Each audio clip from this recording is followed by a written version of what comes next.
after maybe not having the highest of expectations entering 2022, this ended up being an 8-win team last season, and now entering 2023, expectations may still be down for this program. There is a lot being gone off of the offensive end. We'll take a look at that here in a little bit. But if we know anything about Rick Stockstill's teams, it's that they're going to play a really good brand of defense, and they're going to grind out, and they're going to fight, and they're going to win some tough games. Can Middle Tennessee defy the odds again and rise to the top of a new look Conference USA? Or this time, are the Vegas numbers and the expectations going to be right, and maybe this team falls below what they should be doing this season? What's up, Tailgaters? My name is Tailgate Nate. Welcome to my channel, previewing, predicting, and analyzing all 133 FBS level college football teams. We are almost done. I probably have your favorite team up. Just got a few more teams left to do here in Conference USA. Please subscribe, ring the bell so you can hear my thoughts during the season as well. But there are more ways than that. You can help me support my channel. Hey, you're doing one right now by watching the video. You can do more by liking, commenting, sharing, and anything else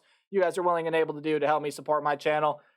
Seriously, thank you guys so much for the support on the channel this summer. It has been fantastic. Can't thank you guys enough. Now let's talk about Middle Tennessee football. Hey, how we do things around here. We're going to go through a roster overview and look at who the team lost, who's coming back, and who's coming in through the transfer portal and recruiting class, as well as taking a look at the 2023 Blue Raider football schedule, and we'll give it a game-by-game preview and prediction. So here is what the Middle Tennessee Blue Raiders roster overview is kind of looking like here as we enter 2023. Again, there is a lot that has gone off of the offensive end. Chase Cunningham, that starting quarterback, is going to be gone. 3,156 yards, 21 touchdowns and 10 interceptions last season, 66% completion percentage. He completed about 2/3 of his passes from last season. Very, very good player. The touchdown interception ratio number, yeah, it could have been better, but Cunningham was a very good quarterback for this Blue Raider team. Now, you do have some redshirt freshmen coming back. That's DJ Riles and Kyle Lau. That, again, if injuries persist like they have in the past years for the Middle Tennessee Blue Raiders, they could step in and play, but there's no doubt who the starting quarterback is. That is Nick Vadiato. Had 293 yards, no touchdowns, alone interception, but only 46 passes thrown last season. And when he stepped in for an injured Chase Cunningham in 2021, he proved that he could manage the game, and he balled out, and he played really, really well. So Nick Vadiato, I think, with a full training camp and spring practice and everything like that under his belt with the number one guys, I think that's going to be a very viable option at the starting quarterback position for Middle Tennessee this season. Running back room, let's talk about what we lose out of that, because there is a loss. It is Darius Bracey, your second leading rusher, 264 yards and 4 touchdowns from last season. And I know I said there was a lot that leaves, especially on the offensive end for this team. Darius Bracey is a fairly notable loss, but your leading rusher does come back. It is Frank Pleasant, 774 yards and 9 touchdowns for him last season. Terry Wilkins, another guy that had over 100 yards, also comes back. And then you do get a transfer coming over. His name, Jaden Krettel, and he comes over to this program to help give a boost to this running back room. He's over by way of Northern Illinois.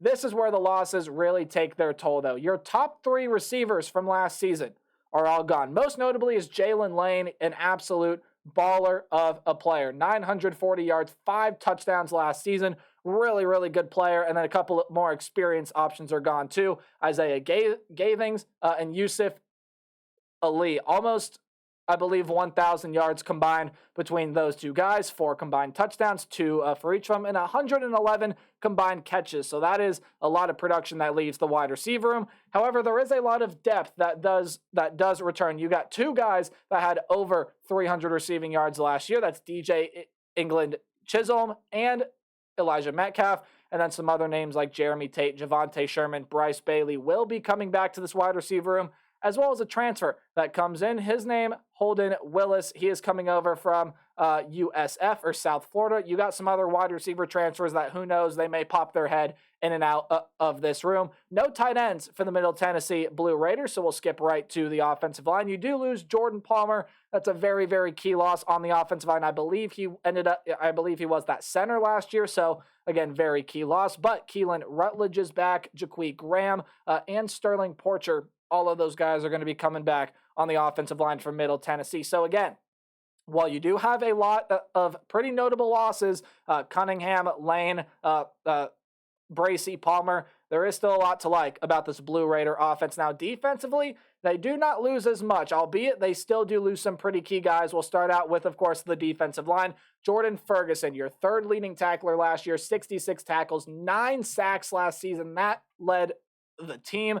He is going to be gone. That's a huge loss on the defensive line for Middle Tennessee. And you're also going to lose a guy by the name of Jacarius Wyatt that will also leave as well. Who does come back, though? Well, Zaylen Wood had 6.5 sacks last season. Marley Cook also had 6.5 sacks last season, so those two were tied for second on the team last year. Quindarius Dunnigan and Jordan Branch, among others, return to this defensive line for the Blue Raiders. When you take a look at the linebacker room, you still suffer a pretty big loss here. Christian Dixon, 44 tackles, 2.5 sacks, a pass defended for him last season, so that's going to be a pretty notable loss for this Blue Raider defense.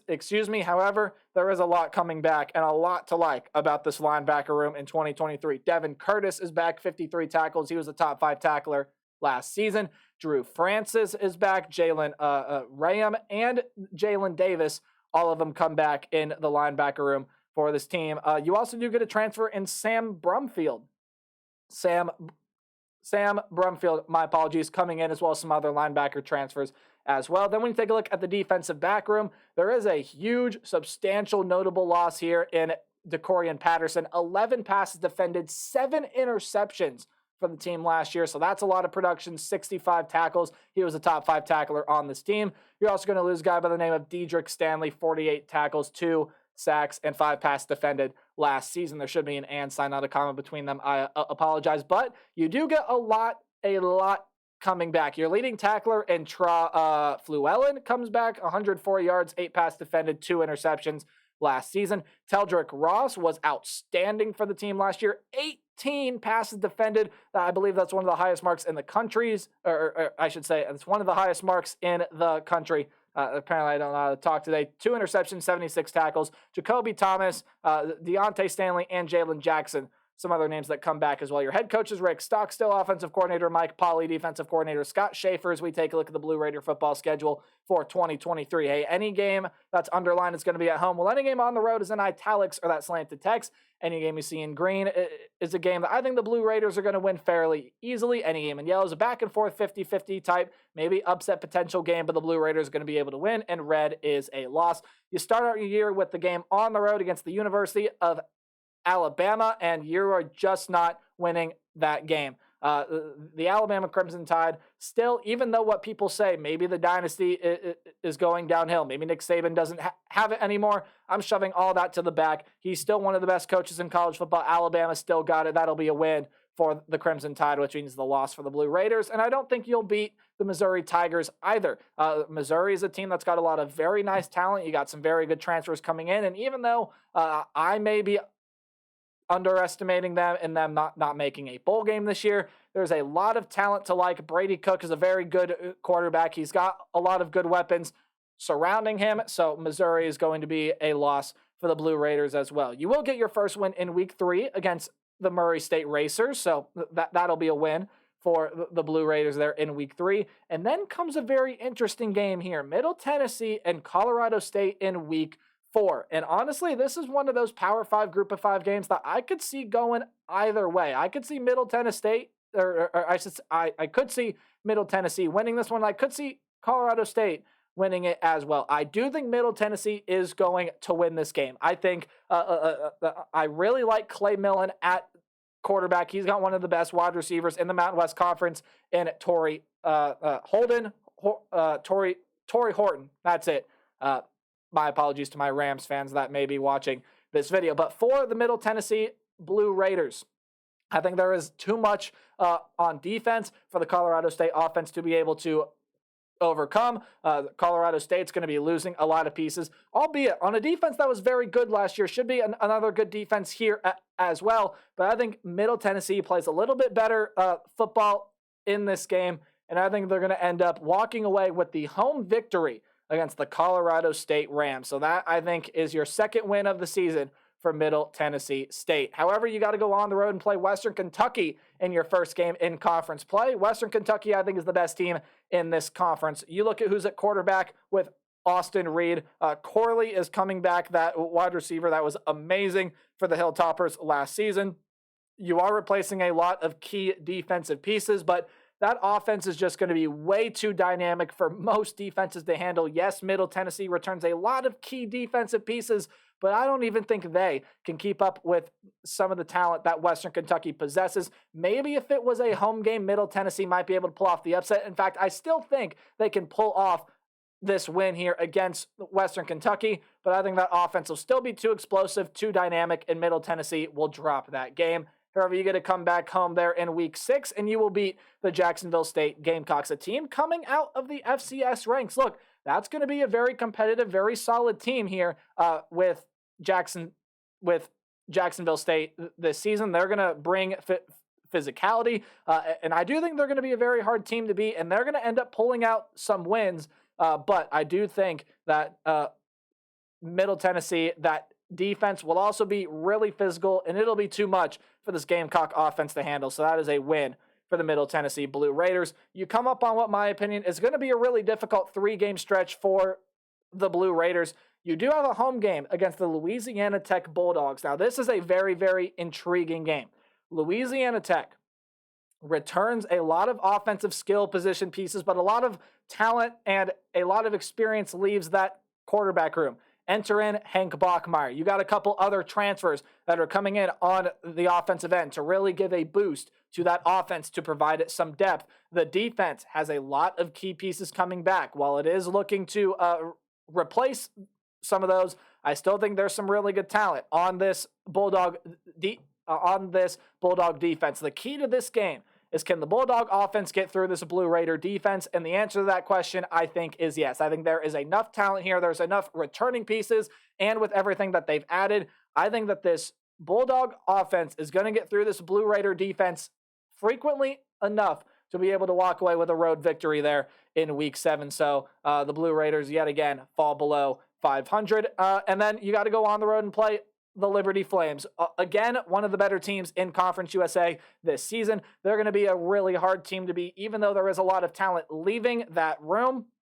Or not room, I should say leaving that team overall. A lot of transfers leave. You got Jamie Chadwell coming in, a very, very good head coach. A lot of great talent coming in. And then that quarterback battle that's taking place at Liberty right now is legendary. It is very, very good. So you got some 2 really solid pieces in that quarterback room. Maybe not legendary in the fact that 2 highly recruited players. No, they're just 2 very good players, 2 very even players. But honestly, I think both will find great success if they play quarterback for the Liberty Flames. So that'll be a loss for Middle Tennessee. And then even after your bye week, you get 2 weeks to prepare for this road game against New Mexico State. I'm just going to call an upset right here. Well, an upset, put it in quotes, if you will. I think there's going to be at least one game on this schedule that, given all that Middle Tennessee lost on offense, they're just not going to be able to find the production necessary to win the game that day. And I think it's that one right there. Definitely